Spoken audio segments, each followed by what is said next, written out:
Friendo, Steve here.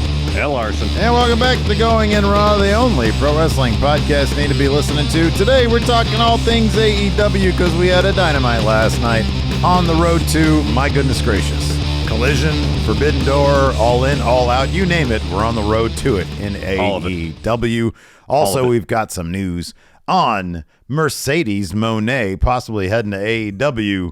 Larson, what's going on with that? When can we expect Mercedes Mone to be there? So, Tony Khan was interviewed by Sports Illustrated's Justin Barrasso in advance of the debut of AEW Collision. And Barrasso brought the possibility of Mercedes Mone being a part of Forbidden Door prior to her injury, of course, at New Japan's resurgence. And this is what Barrasso writes, quote, while Khan would not definitively comment on whether she would have been part of the card, any such plans were derailed last month when she broke her ankle in a match against Willow Nightingale to crown the first New Japan Strong Women's Champion. Multiple sources close to Khan have confirmed that there were significant discussions with Mone, which bodes well for a potential appearance in the future. Yeah, it seemed like she sort of, look, I'm sure there's probably a lot more she could have done in Stardom. And then obviously, you know, New Japan Strong, that stuff too. But like, I don't know, while you're on your excursion away from WWE, because I think she's going to go back at some point, while you're on excursion away from there, it seemed like kind of obvious that at some point they'd probably convince her to come into AEW, right? Yeah, I mean, there's some potential really good matchups for her in AEW. And if she's taking some time, whether it's the rest of her professional wrestling career or a couple years to just do what she wants to do and not be part of the WWE, then yeah, I mean, it's so long as the idea is that she wants to be signed predominantly with New Japan and not necessarily sign full-time deals elsewhere. Yeah, it makes all the sense if she wants to do it to have an occasional match in AEW. Yeah. Yeah. There, like you said, there are some good matchups there. And you know, I would imagine there might be some interest on her part to, you know, and sort of speaks to how the finish to the match where she got injured went down. How instead of like, oh, let me do a cheap roll up, she realized, hey, not a terrible idea to just put Willow over, you know, like in the moment. And that's, I've always got the feeling that sort of Mercedes / Sasha's thing is like she, you know, the smile on her face after the Mania match with Bianca, right? What she went through, that big old scar from the hair whip there. And yet she seemed delighted to, you know, help out the next generation there. I could see her, you know, wanting to maybe take on the challenge of convincing Tony Khan to book his women's division in a more prominent fashion. And maybe she'd be able to accomplish that because she's kind of a big deal. Yeah. So yeah, I think it'd be awesome if she were able to accomplish that, and put her in AEW. It'd be a big deal. Look, whatever's good for our business, I'm happy with, man. I think her being in AEW probably pretty good for clicks, man. It would be. Yeah. But you know, while she's as you put it, on her excursion, going out and enjoying the vast world of professional wrestling, you know, if there's matches that interest her in AEW, it'd be great to see her for sure. Yeah, absolutely. Yeah, absolutely. Yeah. Speaking of AEW, at Dynamite last night. So we expected this to happen, and it's kind of earlier than I kind of thought it was going to, but it looks like we're getting an Adam Cole and MJF feud. So full speed, seemingly. We should be excited about this because, like, yeah, but Cole's not gonna look. I have to like stop myself from just being like, oh, you know what I mean? Because I want Cole to win that damn title. I really like Chugs. I think he's great. Yeah, Chugs seems like a hell of a dude. Yeah. And I felt like he was going to be the guy to take that title off MJF, but like, not now. Not now. No. End of year? Maybe. Now? No. So I don't know. Sorry, go ahead. Next week on Dynamite. Yeah. It's kind of a loaded show. Like it really seems like he's trying to stack this stuff in advance of Collision and everything else that's happening. There's an eliminator match. Yeah. Between Chugs and MJF. And we'll talk about their extensive promo and what all went down. In Cliff Notes version. We're not going through that verbatim. It was super long. Verbatim. It was like a 15-minute segment. It was a really long segment. I thought it was pretty quality though. I liked it. It was effective. It was effective, right? And like, I kind of want to tell myself, you need to get geeked out because this is going to be a cool feud, you know, Cole versus MJF. But then there's also like the wrestling analyzer guy in me who's like, yeah, but I want Cole to win. And like, logically, they're not going to do that because MJF is still earlier in their title reign. Make the case, Larson. Is there any chance they will do this? They're going to pull the trigger on Cole being champion? Not now. No, not at all. The best case scenario is that somehow Cole either comes up short. I mean, what they probably should do, if they're not, this is assuming they don't put the title on Cole, is have some sort of finish in this eliminator match where MJF gets counted out, gets DQ'd. Maybe he punches Adam Cole with a Dynamite down the ring. The ref actually sees it this time. MJF's DQ'd. Adam Cole wins to get the title match at All In, All Out on a Dynamite prior. Well, that's a good question, is that we can sort of go through the timeline here in a moment, but go ahead. Adam Cole comes up short then, but it's like an obvious cheating type deal for MJF, and Adam Cole's like, I'm gonna make it my mission to be the one to dethrone you, MJF. Come back. It's kind of like a Cody story, if you will. Yeah. Then Cole has to finish his story and come back around to it at the end of the year. Mm-hmm. When MJF's like, hey, I'm taking this title with me, taking Triple B with me to Connecticut, to WWE. And Adam Cole is the one who gets the title off MJF. That's kind of like the best case scenario. And I think that can be an effective feud because you're looking at 5 months, because you're looking at Full Gear, basically. You're looking at November, you know, and he'd be, you know, on MJF time right there. And maybe they'll sneak in some feuds in the meantime, but you always get the sense that they're going to come back around to it. Cole needs to be determined to get back to the title after MJF screws him over. If that's the plan, look, here's the thing. I had a conspiracy theory about MJF and his contract that he had signed an extension. Yeah. I don't know that's the case anymore. Yeah. I think my conspiracy theory, I've debunked it in my own head. And I know if you're Tony Khan, you don't let him even come close to the maybe this is the thing. You don't let MJF come close to that deadline because him being champion, maybe they do it now. Maybe they do it at Wembley. Maybe they do it there. Because if you're Tony Khan, I know he likes to play it close to the sun, man. You know, like he's inviting CM Punk back into the fold after the guy eviscerated the company right next to him. Yeah. He likes to play it a little bit on the loose side. Like, oh, well, whatever happens. I've got a really deep roster. I could just throw people in there and WBD is still going to give me a ton of money. Yeah. But like, do you really want this guy who more likely than not, I don't know, how do you get any sense whatsoever? And it's okay to recklessly speculate, Larson, because we're a podcast. We're a new podcast too. New podcast, yes. When you're new, you're allowed to do certain things. Do you think it's at all possible that MJF has an extension past the end of the year, or do you think legitimately he's his contract's up? Honestly, I don't know, because in the world of professional wrestling, especially with as much as MJF is in character when he does interviews, it's hard to parse what the character of MJF is saying versus what the reality is. Of course, the character of MJF wants to say no extension because that furthers his through line. Of course, yeah, but you can't take that for anything. You can't take that for gospel essentially. Mm-hmm.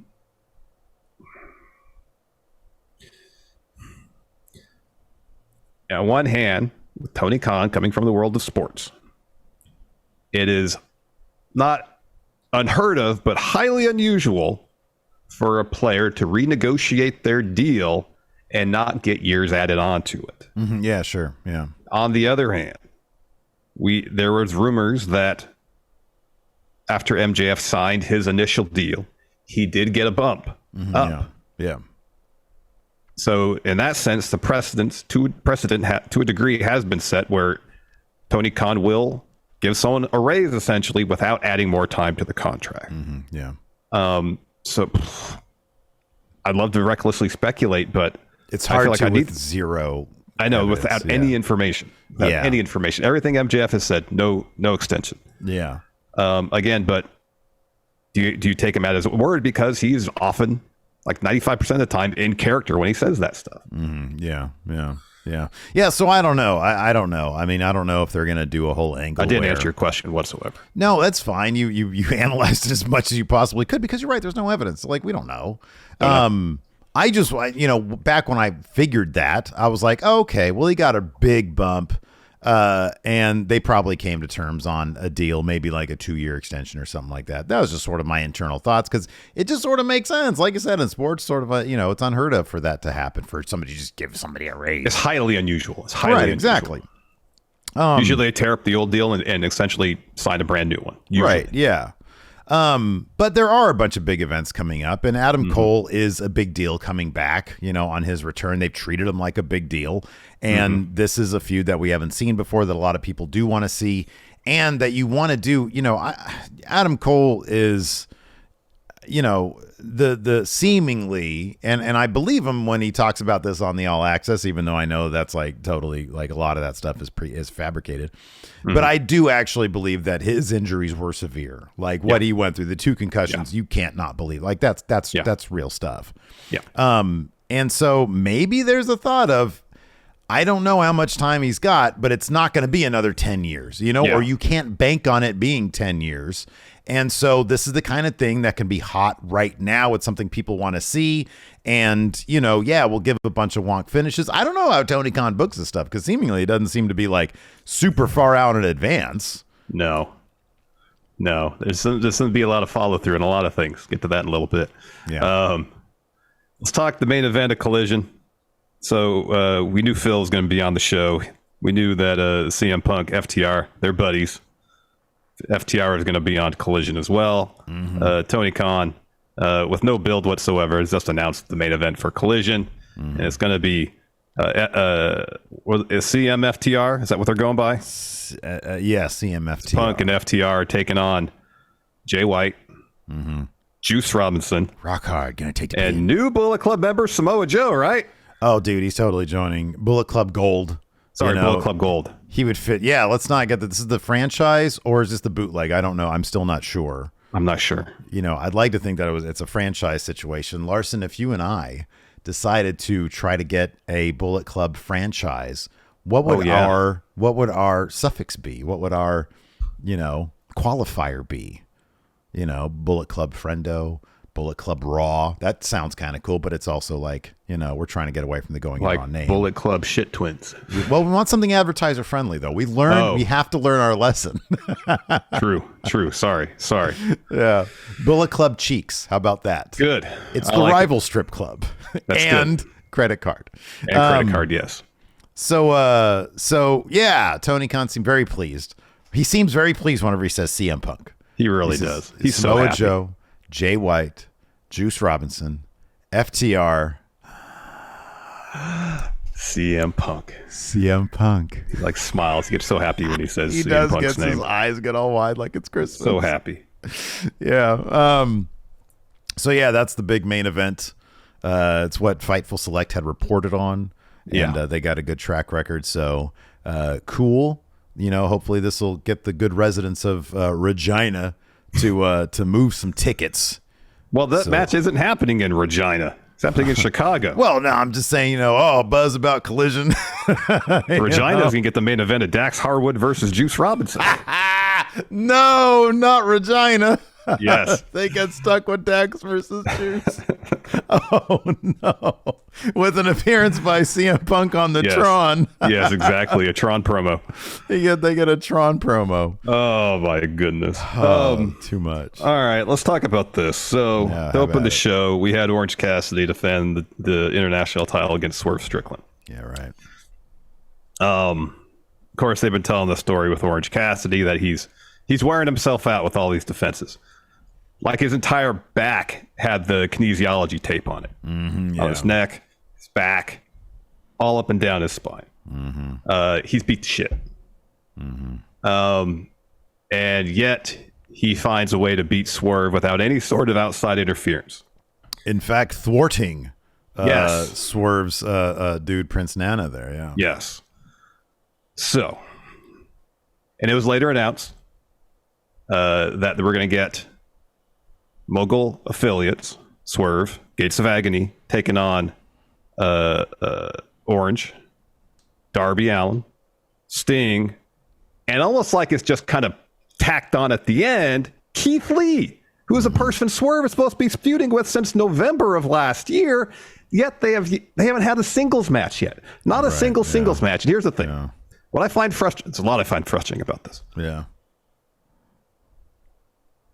Swerve right now should only be losing to Keith Lee or because of Keith Lee. Yeah, right. This is the second time in the last 6 weeks, I want to say, maybe 2 months, where he's lost a match clean. Yeah. That's not involving Keith Lee in any way. Yeah. That should not be happening. Yeah. It just shouldn't be happening to build Swerve up as a character, to build him up as an upper mid-card main event guy. Right. Which should be the plan. But it's not, and that's the problem. It is the problem. I know it's not. I know it's not. That is the problem. But it just last night they referenced how Chuck Taylor trained Wheeler Yuta. They've been pounding that story beat home for 1 year. Mm-hmm, yeah, 1 whole year basically. Yeah, and yet we're almost 7 months after Swerve and Our Glory broke up. Mm-hmm. And they've moved that story. Tony Khan has moved that story maybe a centimeter. Yeah. No movement in that story whatsoever in 7 months. Yeah. When Jungle Boy and Luchasaurus broke up, there was a series of matches. I know some of that was delayed because Christian tore his tricep or something. Mm-hmm, yeah. But within 7 months, I want to say that story had concluded. It was a priority. Yeah. Because he was injured and he came back and immediately they got back. Immediately they did it. Yeah. Keith Lee's not hurt. He's wrestling next week. Yeah, right. Keith Lee's barely on TV. Yeah, right. Yeah. And it just it's like we talk about it all the time, and I know and if this sounds like a broken record, I'm sorry, but it's just a glaring example of Tony Khan not giving a shit. Yeah. About advancing stories. Yeah. And it's frustrating because there's people on the roster that should be elevated who aren't. Yeah, right. Yeah. And it happens continually. Yeah. And I don't know if it's going to get any better with Collision. I really don't. I mean, I don't have any evidence to suggest that it will. Like, I just think Tony Khan's going to be Tony Khan. Yep. And yeah, it is glaring just how much like talent. Like when you look at Keith Lee and what he did in NXT, and then obviously Vince McMahon botched the shit out of Keith Lee. We all know that. Yeah. But you know, he comes over to AEW and it's like they totally lost. Like he's that sort of thing, the Keith Lee thing, the magic of Keith Lee is completely gone. Yeah. And they risk doing the same thing with Swerve. Yep. It's like, honestly, you know, if you look at, even if you go back, because there's like Swerve, in my opinion, could be sort of like, and it's funny because I saw this, I know I'm all over the map right now, but on Twitter I saw a picture of Swerve, and I forget who it was. I don't think it was Orange Cassidy, but it was Swerve and somebody else from like the old days when he was in like Defy or whatever, Portland. Mm-hmm. And he's like holding the dude's head up and the guy's just bleeding profusely. Yeah. And somebody was like, somebody's like, this is the Swerve that they need. Yeah. Like a dangerous guy. But he just feels neutered, you know? Swerve can be to AEW what Jay White was to New Japan. He could be, here's the thing about Swerve that I firmly believe. I think he could have like the dangerous element of Jay White. He could have the mystique of a Bray Wyatt without all the goofy supernatural stuff. And I think he can have that cool sort of, I don't know, like the cool element that CM Punk brought in like 2010, 2011. Yeah. You know, I think he can, I think he can have all that stuff if you really just let the guy go crazy. Yeah. But that's just not in Tony Khan's plans. He has his people and we know who they are. And it does sort of speak to also there's the subtext that we've talked about here before that I know makes some people uncomfortable, but it's like when and I'll say it in this, I'll say it in an abstract way to make people more comfortable. When we talked yesterday about building up a more casual fan base, there are certain ways you can do that. And I think they've done that in certain ways, signing former WWE guys. Because when you look at your business, you're like, okay, we have the hardcores, we have them. How can we appeal to lapsed fans? And I think when I say casual fans, I think more people are disenchanted with WWE. They don't like that product and they want something different, but familiar, you know? I like Dean Ambrose, but they never use him right. Well, we have Mox over here. Remember him? Yeah. I liked Daniel Bryan, but they didn't really use him right. He was always a good guy. Well, we have a badass version of him here. I think that does accomplish that goal. Another thing is diversity. Yes.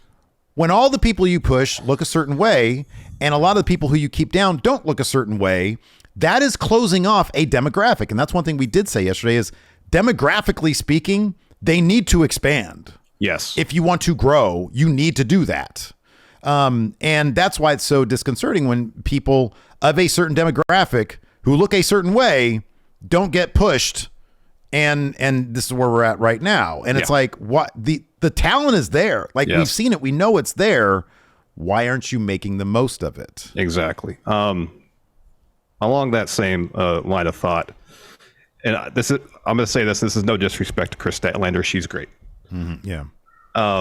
It's predictable how Jade Cargill could barely get on Dynamite on a regular basis. Mm-hmm. Yeah. And if she did, it was usually a short little promo. Mm-hmm. Yeah. Usually most of her stuff happened on Rampage. Yeah. Jade dropped the belt to Statlander 2 weeks in a row now. Statlander has a match. Yeah. Like in the last year that Jade had that TBS title, I can think of one storyline that felt substantial, and that was the Nyla Rose one, where she stole the title from her. That was really entertaining. It was entertaining, yeah. Beyond that, Jade mostly had squash matches. Yeah. Very rarely was she involved in like actual stories. Yeah. And if the reports are true and Jade had to take time off, understood. But at the same time, it's a situation where you had Jade who has the makings to be a massive superstar for your country. Yeah, right. Or sorry, company. Mainstream crossover appeal. Yeah. She could be a massive star. You see how many like talk shows and shit she was doing with the title? Yeah. I know. Yeah. Making appearances at sporting events and stuff. And I swear to God, if I see one more comment saying, "Well, she's not very good in the ring," so what? She could wrestle. She can wrestle, and she can tell stories. Wrestling is a hell of a lot more than just, can you do a flip? Yeah. Well, can you do chain wrestling? She has superstar presence. Yeah, she does. Yeah, she has an aura about her that is undeniable. Yeah. Yes, and Tony Khan never consistently find ways to develop her character in interesting stories. Yeah, right. Yeah, memorable stories. Yeah, and they take the title off her again. She has to take time off. Understood. And like it's predictable immediately. Statlander's on TV 2 weeks in a row with matches. Something that Jade wasn't getting for like years or months at least. You know. Yeah. Yeah. No. It is the sort of thing where this is the kind of thing that eventually it becomes a broken record. But it just because we don't talk about it every single week, don't think that it's changed, you know? And it's like you can only hammer this home so many times before it's like, okay, well, this is just how it is. And hopefully bitching about it and talking about it from time to time will maybe, get some people to listen. Yeah. But again, sadly, dude, I think it's a situation where Warner Brothers Discovery is throwing money after money after money at Tony Khan. That's going to embolden him. It was the same thing with Vince McMahon. Why would Vince McMahon think he was doing anything wrong creatively when he was getting $1 billion deals? I know. And it's like what some people don't realize is, those $1 billion deals could have been multiplied even more had he run his creative properly. Same thing with Tony Khan. Yep. It's like there are some aspects of AEW sometimes I feel like a house of cards. Where it's like, it's good, but like it ain't like it used to be. It's not like the audience isn't what it used to be. Yeah. And I don't know if they're going to continue to grow, but I mean, until they start going the way of TNA back in 2013 or whatever, which probably ain't going to be anytime soon because they do have a much better infrastructure behind them. Nothing's going to change, but maybe it will at some point. You never know. Yeah. I mean, as mentioned with Warner's just throwing more TV hours and money at Tony Khan. Like I'm guessing in Tony Khan's mind, he has no incentive to make any adjustments or change his approach whatsoever. Yeah. No, exactly. Failing, losing sponsors, losing TV money or dwindling ratings. But here's the thing though, the flip side of that, one thing he can't control is who signs there. Yeah. So you saw what happened with WWE with a ton of wrestlers understanding, I'm not sure I'm going to be treated well. I might be Keith Lee's manager. I might be. I might not be on TV. They're going to try to call me Bearcat, Yeah. So I'm going to go somewhere else now because I think I might be treated better. Yeah. Well, at a certain point, it's going to start flowing the other way. Mm-hmm. Especially with how hot WWE's product has been, where it's actually, there's not a lot of people in WWE right now that you can say, oh, they're not being utilized at least relatively well. You know, it's not like it was 3 years ago when it was like, God dang, why aren't they doing anything with any of these people, you know? Yeah. No, that's true. That's true. So yeah, I mean, that might be where it hits them in the talent wars. Yeah. Which is the only place they're really a competition for WWE is, you want this talent? Well, they might go to AEW. Now, maybe not. You never know. Yeah, that's entirely possible. Entirely possible. Anyways, before we get on to the actual recap here, you want to pay some bills, Larson? Yeah, let's do it. All right. Let's take a quick break here. Get a word from our sponsor, Morgan & Morgan. You know, I've been talking all week about all the accidents and mishaps that have happened in my life, car accidents, dog attacks, etc. But now I want to hear from you, Steve, about any accidents that you may have had in your life. So, floor is yours. Man, I'll be honest with you. Other than time, that you clumsily stomped on my foot and killed my toenail while playing basketball, the time that I was running around the house chasing my dog and I split my toenail in half, the other is my small toe. I can't really think of anything else, to be honest with you. So you've had a lot of toe issues, what you're saying, but no car accidents? No, man, it's all toes. On-the-job injuries, nothing like that? No, that's it. It's toes or nothing, baby.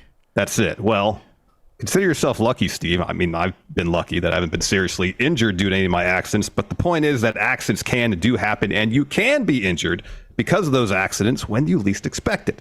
And if you ever find yourself injured, you can check out America's largest injury law firm with over 100 offices nationwide, Morgan & Morgan. Morgan & Morgan has a proven track record of getting their clients full and fair compensation. They've recovered, get this, Steve, more than $15 billion for their clients. Yeah, man. And Morgan & Morgan makes it easy to submit a claim.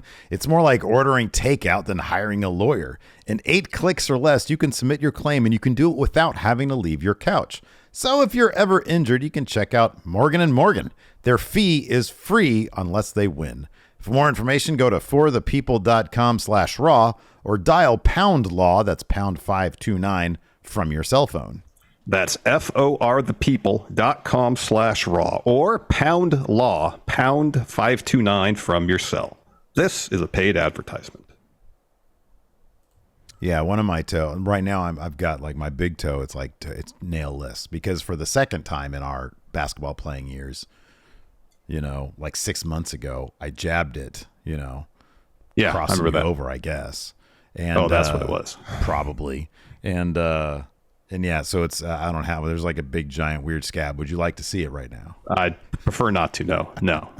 Probably a smart move on my part. I want to point out here, Leisha Harding, who had a killer job interview yesterday, by the way. Gifted 10 memberships here to the Going in Raw community. Thank you so much for that. We appreciate it. We also had a super chat here from MPR, not to be confused with National Public Radio. That almost got me last time. MPR M says, I was told that TK was Booker of the Year, though. Well, when the Wrestling Observer hypes up the dude so much, then his voters are going to say that's the case. John's got a good point. John says Steve's toe needs Cody Mantium. I do.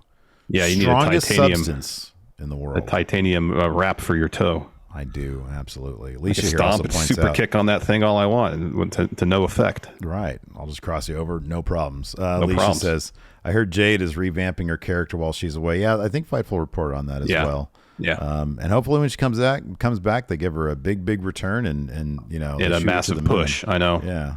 I know. But we'll see.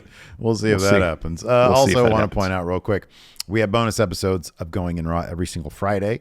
You can check out those bonus episodes by clicking join on YouTube or just hanging out here on YouTube. You might get a gifted membership from somebody like Leisha.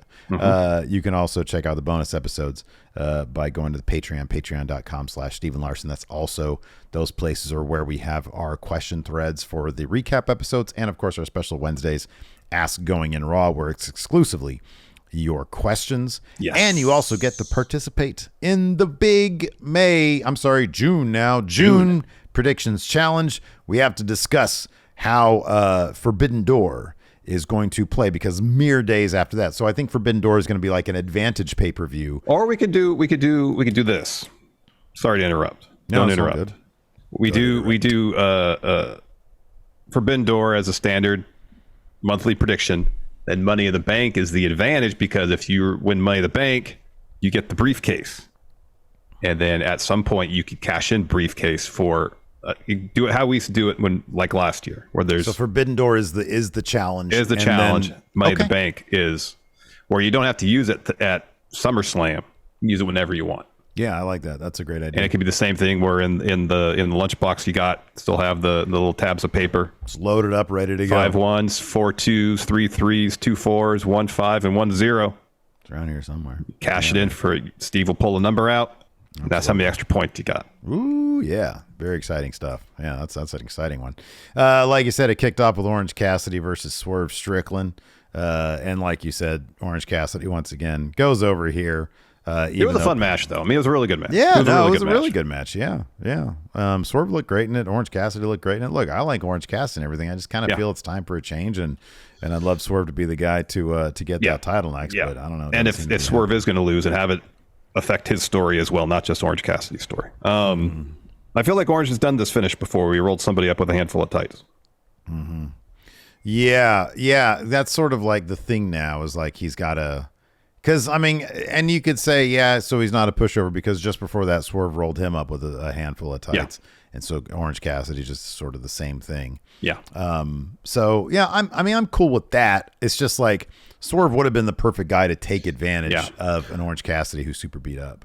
Well, I just point out the finish because I think it's a finish they've already done during the story of Orange Cassidy's. Mm-hmm, yeah. That's the only reason I bring that up in that respect. You know, if there's a situation where Mogul affiliates trying to get involved, Keith Lee runs down to take them out, that distracts Swerve, and then Orange Cassidy gets to roll up that way. Mm-hmm. Well, then this is advancing Swerve's story with Keith Lee. Orange Cassidy sneaks a win. It like satisfies both character stories. Yeah. But only Orange's story got any advancement. Not really Swerve's. Yeah. We're going to have to... I wonder what AEW's depth guide chart looks like. Oh, man. So after Orange gets the win, Mogul Embassy hit the ring and they attack Orange. Lights go down. They come back up. And then Sting and Darby are in the ring with Orange, who's just laid out because he got beat up. Mm-hmm. And then Mogul affiliates are just like out of the ring. Mm-hmm. No brawl even. Yeah, right. Yeah. Like have the brawl and have Keith Lee join. Something like to not have Keith Lee involved in any way in this segment and then add him on to the 8-man tag next week. Mm-hmm, yeah. Like if you didn't watch AEW 3 months ago even, you started watching the last 3 months, would you have any indication that Swerve and Keith Lee are supposed to be feuding? It'd be really confusing. These days to jump into AEW cold is going to be confusing as shit. Yeah. But the answer is no. You'd have no indication, Steve. Yeah, I know. Yeah, none. No, I know. None whatsoever. Yeah. He crushed a cinder block on Keith Lee's chest. Yeah, man. Yeah. And they have yet to have a singles match. Swear. He's like, yeah, that's fine. It just blows my mind. I know. It's dude, I'm telling you, it's one of those things where it's like we saw, I'm sorry, but it sort of transcends just being hella old, because at any point, if you're doing too much, it's going to show. And I think this just shows Tony Khan's got too much going on to properly book 52 weeks of television, with now coming up 3 shows per week. Yeah. So that's 152. It's got 5 hours of weekly TV. Yeah. Right. And it shows. I mean, it's not just including the Ring of bottom Honor. line. Like, it's just going to be kind of a mess. Did you see like a couple weeks back where the Ring of Honor card had like 19 matches on it? Oh, dude, yeah, it was hilarious. Yeah, and then people on Twitter like memeing the shit out of that. It's like this endless parade of match cards. Oh man, yeah. John Hosey says just a cinder block. It's just a cinder block. You know, at least it wasn't like that one dude a couple of years ago got chucked at his head. Yeah, that was a real cinder block. Yeah, that was an actual cinder block. That was an actual cinder block. So I don't know. Maybe they'll have some story development next week with this Swerve Keith Lee storyline. I'm not expecting it, but not gonna hold my breath on that one. Hopefully. Maybe at some point they'll have a singles match. Yeah, maybe. Alicia says, with that many shows, doesn't Tony need a creative team? He listed like 8 people that's on his creative team. Yeah, but like the bottom line is, they all answer to him. Yep. And he's, I don't know how it works there, but it kind of doesn't. No, right now it's not working. Next we had Jay White, Ricky Starks video package hyping up the main event. And then we had Blackpool Combat Club versus Best Friends and Rocky Romero. Chaos. Team Chaos. Before the match began, though, we get a Bryan Danielson Okada video package. That match will be really good. I can't wait to see that. Yeah, that's going to be really good. It's going to be great. Hey, you know what was crazy about that desert promo that he cut? It's like they had a mic, like, or maybe he was wearing a lab or something, because I love that it was like shot obviously with like a zoom lens, like the lens was kind of far from him. Yeah. But like he was barely over a whisper when he was talking. Maybe they ADR'd it, Steve.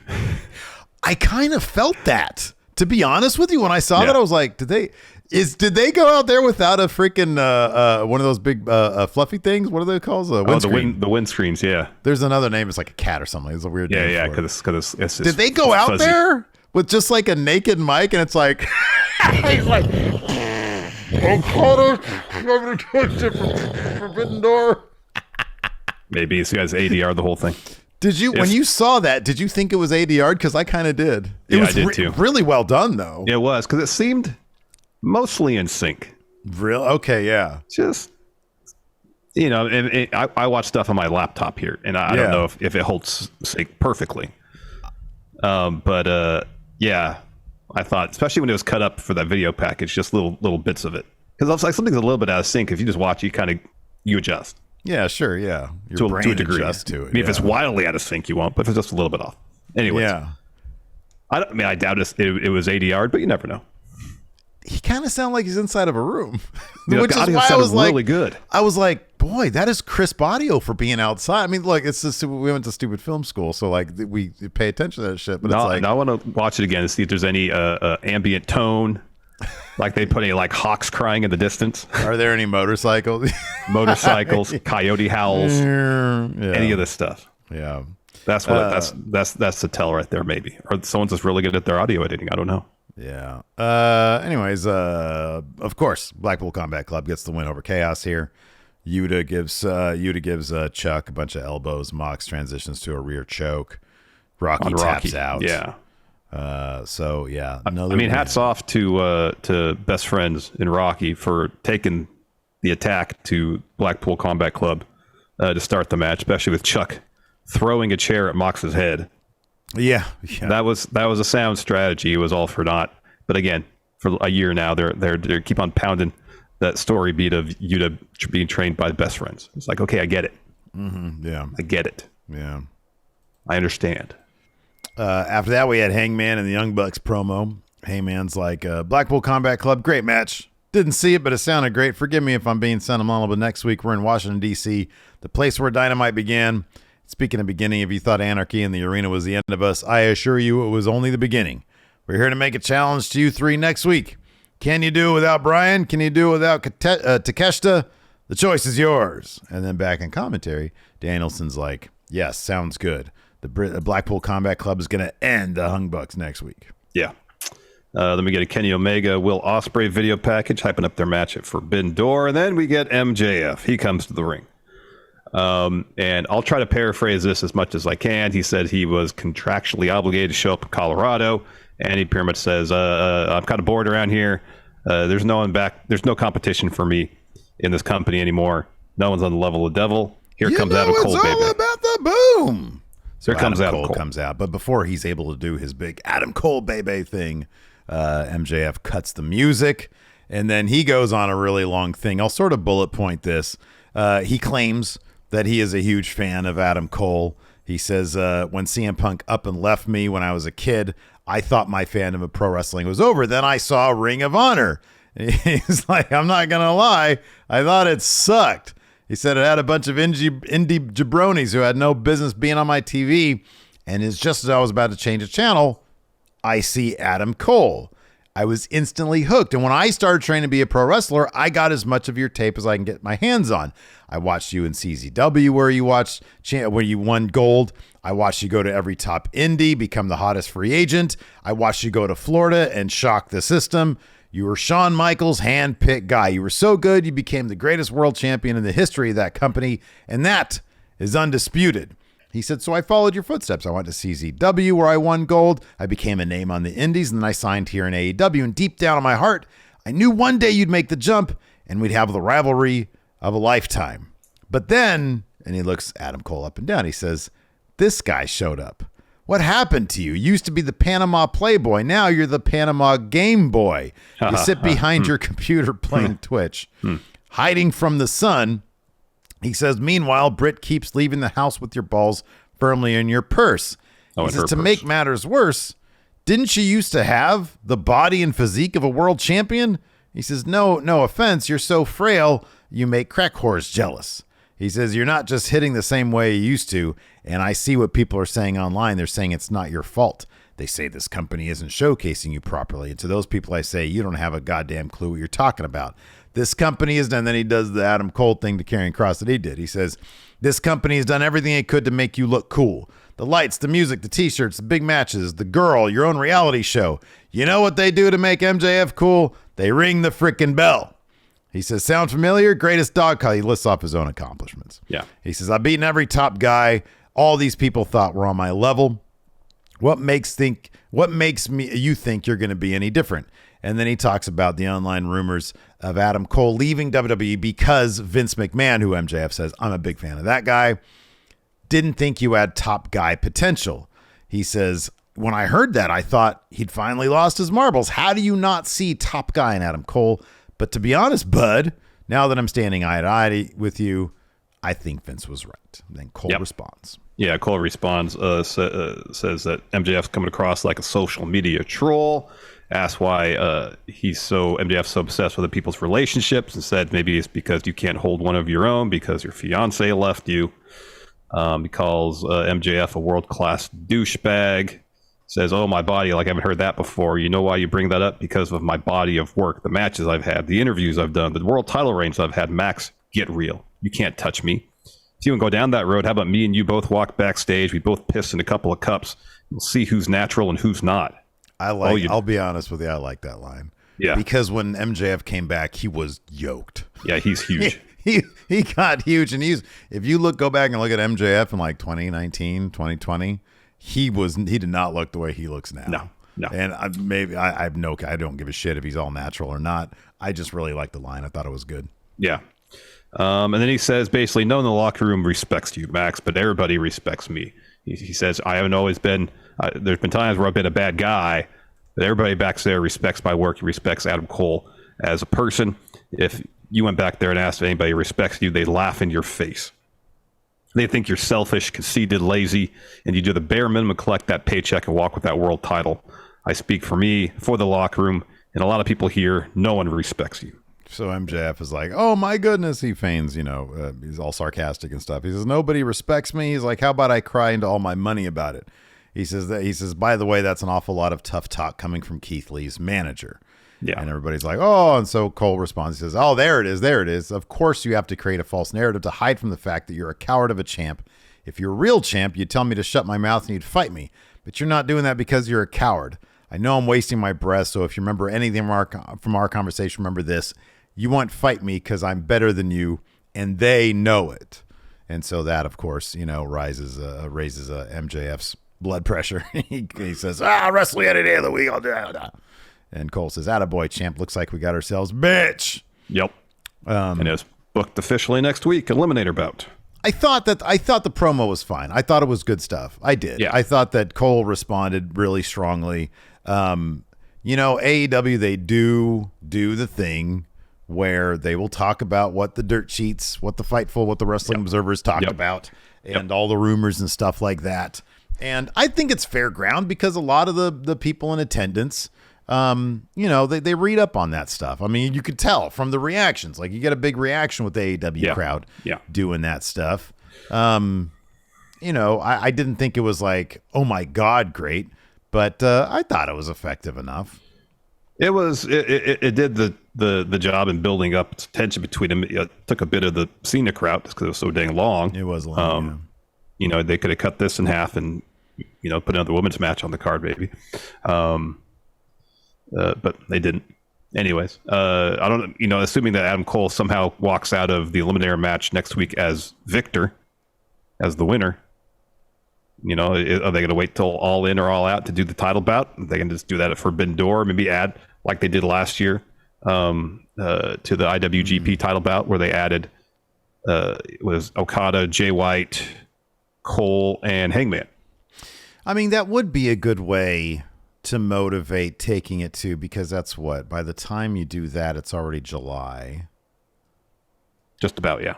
And you'd have all of July and all of August to build up to All In, yeah. To all in or All Out, depending on where they do it.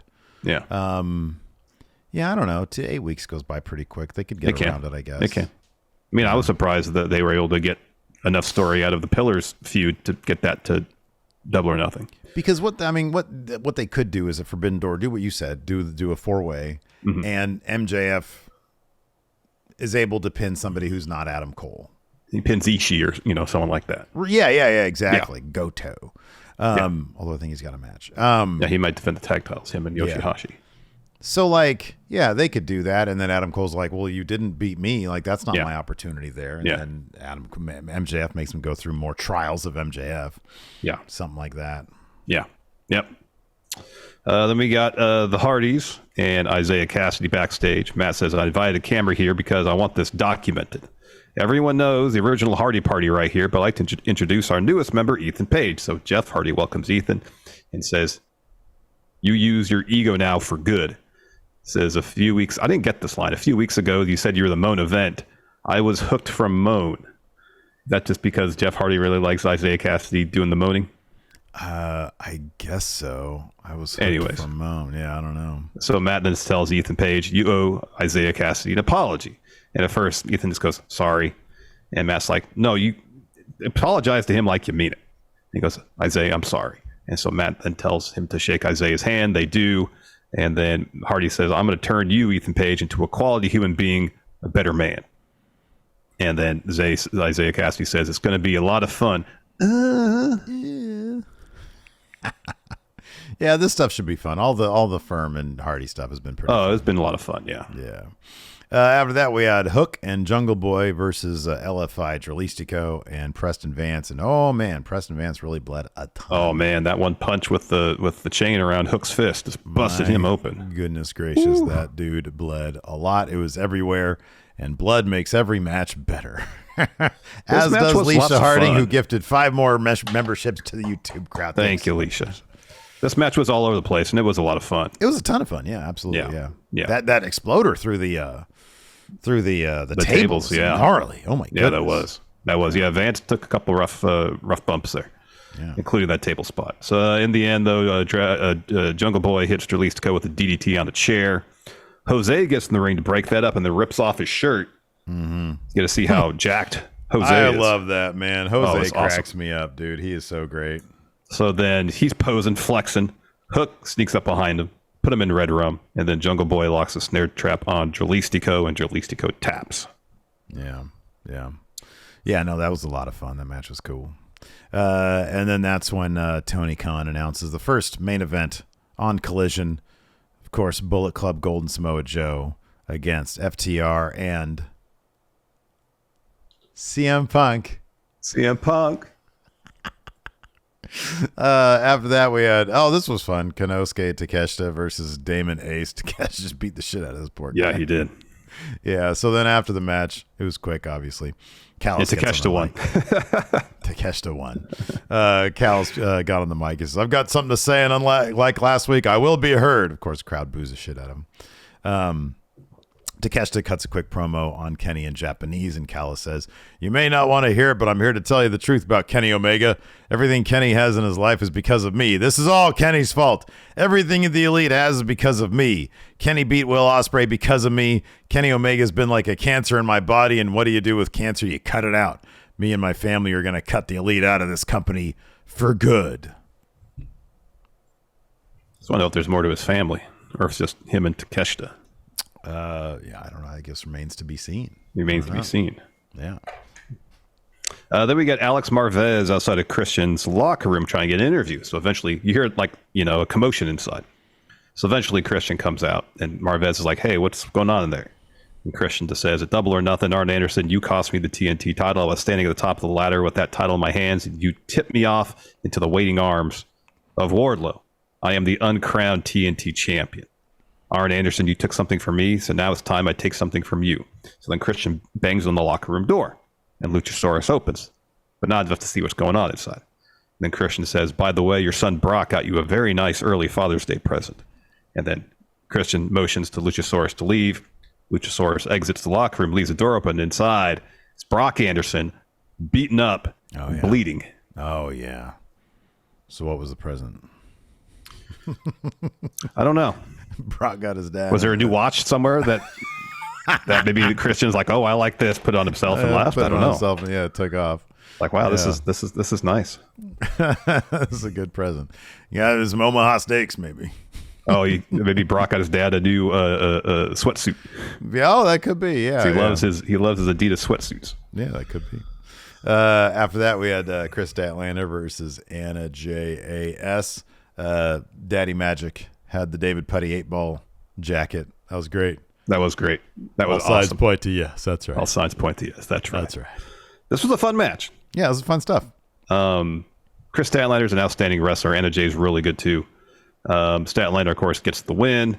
Anna kept on trying to lock on Queen Slayer. Chris would always find a way to break it up. Eventually, Menard gets on the apron to distract Chris Statlander. Chris takes a swing at him. He jumps off the apron. This allows Anna to roll up Statlander. Transitions to the Queen Slayer, which is a really cool bit. Statlander gets to her feet, flings Anna off her back, hits like a clothesline backbreaker combo, and then a tombstone to get the win. Oh, I like this. John says $100 Waffle House gift card. Oh, yeah. Christian's like, "Come on, Luchasaurus, we're eating good tonight." Exactly. We're eating fat tonight. And Arn's like more pissed off about the Waffle House gift card than he is about his son getting his ass. His son having to go to the hospital, I know. He's like, "Damn it, son. Why didn't you hide the card?" "I tried to, Dad." Anyways, after that, we had an Outcast promo. Tony Storm says, "This Friday on Rampage is going to be a 4-way match, and the winner will face me next week for my AEW Women's title. It's going to be in the same building in the same city as the first ever Dynamite and where the first ever women's champion was crowned." And Ruby follows, says, "What a lucky girl that'll be. Ladies, we'll be watching." Tony says, "Oh, yeah, we'll be watching because the winner's going to be facing the greatest AEW women's champ that ever lived." Isn't it stark just like how much of a difference there is between face Tony Storm, who's like a mumbler, and like heel Tony? It's like Nick Jackson. He's a big mumbler when he's a good guy, but when he's a bad guy, all of a sudden he's like very articulate. It's like there's so much. They have so much more confidence when they're heels. Yeah, right. Yeah. Maybe it's just the freedom to kind of just, kind of do what you want, as opposed to I got to be a good guy here. Yeah, man, absolutely. Yeah, the heel Tony Storm's great. Absolutely. That's the swagger she has as a heel. Mm-hmm. It's fantastic. Anyways, we got our main event next. Ricky Starks taking on Jay White. This match kind of went all over the place. Fun bout. Eventually, though, Ricky hits Rochambeau, is finished, but in the process, I don't know what the hell the ref was doing. He was like maneuvering himself purposely to get in the way to take this ref bump. Yeah. Like pretty obviously. So as Ricky hits Rochambeau, Jay White's foot smacks the ref in the head. Ref tumbles over. This brings the Guns out to the ring. They hit Starks with 310 to Yuma and escape through the crowd. Jay White gets up, hits a Blade Runner on Starks, covers him as the ref comes to get the win. And then Juice Robinson, who was banned from ringside, starts coming down the aisle, just pumping his fists in the air. Oh, yeah. Super excited. He gets next down to Starks and starts, I don't know, like it's almost like the Stone Cold thing in No Mercy. Yeah. Bark, bark, bark. Yeah. Yeah. Bark, bark like a dog. And just like talking trash. So are the Guns a Bullet Club? I don't know. This was kind of inconclusive, wasn't it? I mean, that's on par with AEW. Like, that's Yeah, it is. It's sort of like it's Takeshita and Blackpool Combat Club. I don't know. Right. I don't think so anymore. At this point, I don't think so. Yeah, he's the family. Yeah, I think they'd make a good. I think they should do a thing where they're like, "Oh man, I'm so excited to be part of Bullet Club," and he's like, "What? Bullet Club Gold?" Well, yeah, they're like, "Why you have the white Bullet Club shirt on? Can you got to swap that out? You're legally not allowed to wear that. You're not in that Bullet Club. You're in Bullet Club Gold." Like, well, what's the difference? Well, we're here. Gold. That's the difference. Gold. We love gold. I mean, in a sense, like they're the guns. It fits with Bullet Club, you know? It fits perfectly, yeah, which is why AEW won't do it. They'll just be tangential, you know? I know. I don't know. Maybe next week they'll come to the ring or on Collision. They'll come to the ring to try to help Jay and Juice beat CMFTR. Yeah. Does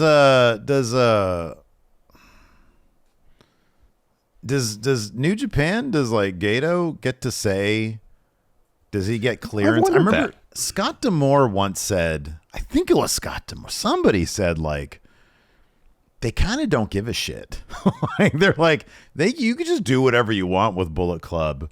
As if you have people in your company that have been part of Bullet Club in New Japan, then they're just like, whatever, go ahead and do it. Yeah. Like they're pretty loose with it. Yeah. Which is why like there were so many times in Impact where like, oh, they're Bullet Club, they're not going to be allowed to lose, but then like hella people in Bullet Club would lose. Well, is it Scott D'Amore in Bullet Club? That's a good point. I think he was. No, he was. He absolutely was. Yeah, he joined with Jeff Jarrett. Yeah, that's what I thought. So I mean, like if he's a member of Bullet Club, then yeah, you'd think he would get to invite people into Bullet Club. Mm-hmm. Yeah. Yeah, I guess. I don't know. It's like a Ponzi scheme. Not a Ponzi scheme. No, it'd be like a pyramid. Sorry, pyramid. Yes, that's it. It's like Amway. Yeah. Yeah. EV just gifted a ton of subs here. Thank you so much, EV. On the Twitch and earlier as well. Thank you so much, EV. Thank you. If you got a gifted sub from EV, send EV your thanks. Do you want to answer some questions, Steve? Yeah, dude. But you know what? Everybody on YouTube, you need to chill out with the Waffle House talk because it's making me hungry. Oh, yeah. How about this? Instead of talking about Waffle House, you're watching here live, or if you're thinking about now that Steve said that, putting a Waffle House comment, we're watching this on VOD. Instead of all that. On VD. VOD. Talking too fast. Are you watching on venereal disease? It's talking too fast. Sorry. Give this video a like. Hit that thumbs up button. Oh, yeah. If you're new to the channel. New. Consider subscribing and hitting that notify bell, please. Oh, yeah. Hit the notify bell. Makes you feel real good. Thank you. Let's go ahead and answer some questions here, man. I think it's a great idea. And yes, Waffle House sounds delicious. It does. Oh, man. John just doubled down. He says, chat, waffles or pancakes? Waffles. Alicia says, yeah, all the waffles. I made pancakes this morning. I kind of wish I'd made waffles. Oh, wow. Regrets. You've had a few. Pancakes are easier. I don't get the waffle iron out. Yeah, exactly. Especially when I started making them, everybody was still sleeping, and I don't want to like make a ruckus, make a bunch of noise. Okay. Basie Boy says, I'm thinking about desserts like cakes and pies. This is from an hour ago, by the way. But it's like the top of the chat here. He says, or the questions. He says, what kind of cake/pie would the AEW champions order for their own birthday? So what kind of cake or pie would Wardlow order? There was no Wardlow this week. No Wardlow, no. Oh, I guess Christian and Luchasaurus reference. Mentioned him, but no physical Wardlow, no. I feel like that dude does not eat a ton of like sweets. No, maybe like a fresh strawberry or fresh peach. It could be, maybe. Yeah, it could be pie. Which sounds really good. What about MJF? What kind of pie does he? Or cake?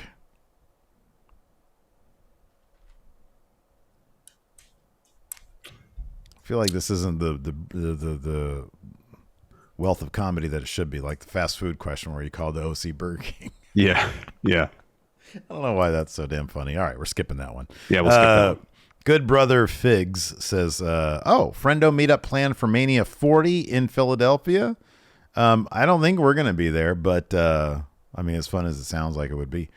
But, you know, if you guys want to do something, we'll tweet it out and stuff. Yeah, definitely. That'd be cool. Definitely.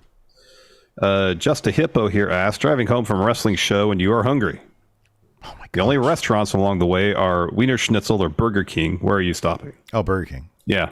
Long chicken sandwich. The long boy chicken sandwich. And then like also, and like I'm admitting to this here, so don't judge me. Oh, I know. Long boy chicken sandwich, but also I like the flame broiled Burger King flavor of the burgers. Yes. So I also get a kid's meal Junior Whopper. I knew with it. cheese. I on knew the it. side. Because you're on the road, you know, and it's like, hey, I want to make sure I fill up on stuff because I need that taste. Yeah. Golly, I got like a freaking thing in my nose. Uh-oh. Anyways, yeah, it's a mess. No, Patch Kennedy here says, I just rewatched your guys' Quizlemania win from a couple of years ago. It's been a couple of years already, huh? I know. Feels like it's been 6 months. I know. My question today is, are there any future plans for you guys to play Quizlemania again and reclaim your tag team titles? No. I'm officially retired from Quizlemania. Oh, you are? Okay. Yeah. Well, then that's enough. I was going to say, if we're ever invited back, of course, we would do it. But Steve's retired, so I guess we're not. I'm done. It's too stressful. And unless, I'll say this. I will say this. If Alex and Kayla are on, that's my prereq. Okay. If Alex and Kayla are on, then I'm on. All right. But otherwise, no, it's too stressful. It's just, it takes a whole day to like worry about it, think about it, and then get over it. Yeah. Yeah. But I had a good time while I was there. Oh, wow. You know, thought it was, I thought that was cool and all. But now I'm probably retired from Quizlemania. I'm on to the next thing. I'm on to the Your Old Dad game show. Yeah, that'll be fun. B-Man here asks, how would you have booked Karrion Kross a debut in AEW if Triple H didn't re-sign him in Scarlet? I mean, it'd probably been like 2 weeks of being involved, and then on Dark and Elevation, he goes. That's probably what it would have been. Okay, so like, he was supposed to come in and job to Wardlow? Yeah. Instead, they got a Big Bill. Big Bill. Yeah. So I don't know. If you just look at what Big Bill's doing now. Was he on TV last night? Not last night, but he's been doing some fun stuff. He's been doing some stuff. Yeah. He was teaming with Lee Moriarty? Something Yeah. Like that? Yeah. Big Bill should be doing better things though. Still. Oh, agreed. 1,000%. Luis here asks, with the exception of Owen Hart, what other wrestlers would you like to see in Fight Forever? Fight Forever. Prime Jake the Snake. Sid. Terry Funk, too. Terry Funk. Yeah, it's called Fight Forever. You'd think they put Terry Funk in there. I know. Put Terry Funk in there. Let's have like a whole DLC of like territory legends. That'd be great. You know?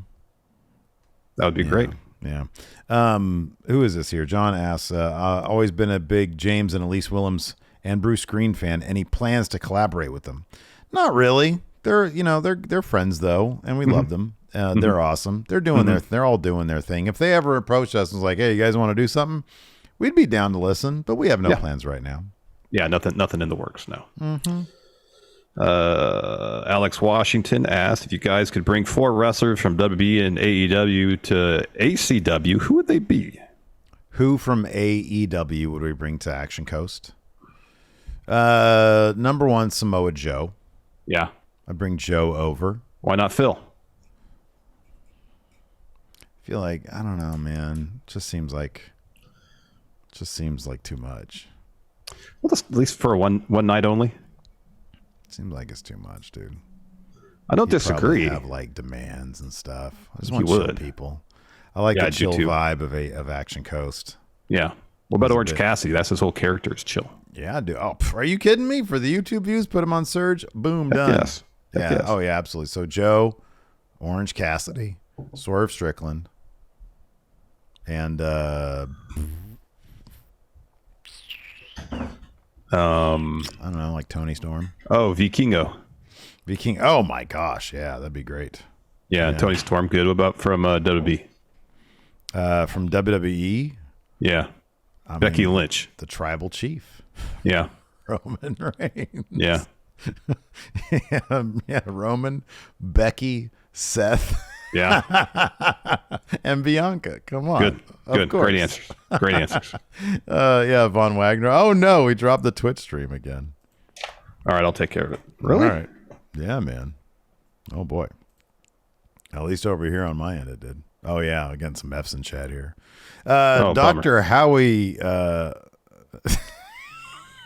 This is one of those names that I'm not gonna say, but it's a pretty funny.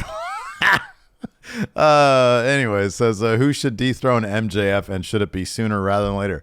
Adam Cole at Forbidden Door. That's when it should go down, man. Yeah, that's when it should happen. Gotcha. Yeah. Mondo here asks if WWE were to invite guest directors to direct episodes of Raw and SmackDown instead of guest hosts like they used to do, who are some directors you'd like to see give it a shot? And what sort of stylistic elements could they bring to the table? Werner Herzog, number one.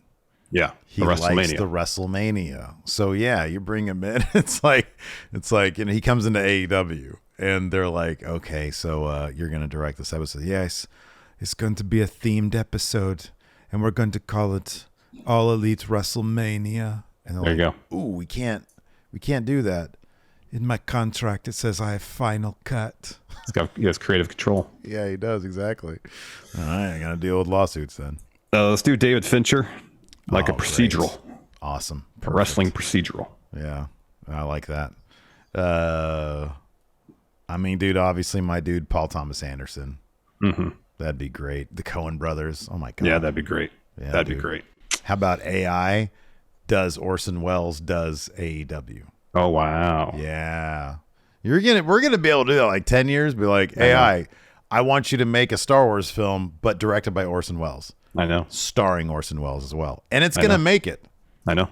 We're entering into some very dangerous but kind of awesome territory because I want to see that movie. Larson. Some weird years ahead, I'll tell you what, Steve. Yeah. Jack Napier. So something we brought up earlier. How was it when Jade was TBS champ? She was rarely seen on Dynamite, but as soon as the belt is off her, they're back-to-back TBS title matches on Dynamite. And Tony Khan is now trying to make the TBS title feel important. We talked about that already. You know, dude, it really does. There is Tony Khan is very much into shiny new toys. And whenever there's like a change, let's go ahead and do this now until like a couple weeks and just got Yep. Goes back down. Yep. So yeah. Oh, by the way, shout out to Dan Henney here. He says elite Werner Herzog impression. Thank you very much. Appreciate it. Oh, yeah. Wes Anderson doing wrestling would be pretty great. Yeah. Are you going to go see, I guess not go see, are you interested in checking out his new film? It actually looks cool. Yeah. I kind of like what I saw from the trailer. I missed the last one he did with the French Dispatch. I missed that one. Oh, I didn't see that either. Yeah. Grand Budapest Hotel was fun. Yeah, that was cool. This one looks fine. It's like a 50s sci-fi type thing, right? Or yeah. It's like a 50s, kitschy sci-fi vibe to it. Yeah. Yeah, that's kind of like territory I wouldn't mind seeing a Wes Anderson flick. Moonrise Kingdom was unwatchable. That movie I cannot stand that movie. No. Mm-hmm, yeah. Mm-mm. But I like, I'll go back sometimes if Royal Tenenbaums is on a channel or streaming or something like that. I'll check that shit out, man. Mm-hmm. Mm-hmm. I love Royal Tenenbaums. That's a great movie. It's a fun movie. Yeah. Yeah. I am Star-Lord says, Steve, how do you feel about Juice Robinson now? Did he win you over? Yeah. I like Juice now. Steve's huge into him now. Because he's like, I don't know, he's super obnoxious and he's like, hey, Ricky. He does have a funny, like a naturally funny speaking voice. Yeah. He always has. Like his promo voice is hilarious. And I don't know. I think him amped up to 11 as a bad guy is a really good move for him. Yeah. I think it's a really good spot for him. Yeah, I think so too. Justin Reed asked, would MJF versus Cole for the title be a better main for the first Collision? Maybe even have Cole win, make a statement. The new show is just as important as Dynamite. Not a terrible idea. Not a terrible idea at all. Not a terrible idea. I like that idea. Blake Whitehouse here asks, is MJF actually a good world champion? 7 months in, still feels like he's barely done anything. Or done anything good, sorry. Oh, MJF? Yeah. I'll say this. His title run has not been nearly as compelling as a lot of the stories that he's been involved in. Yeah. And he has not had the signature story yet for his title run. The matches have been good. The matches have been good. Maybe this will be, maybe Adam Cole will be the story that really works. We'll see. We'll see. Maybe. A whole lot of we'll see. Yeah. Yeah. Anyways, unless there's any other amazing questions out there, I think we can rock and roll. All right. Lock and load, Jack. Thanks everybody for tuning in. We appreciate it. Till next time, we'll talk to you later. Goodbye.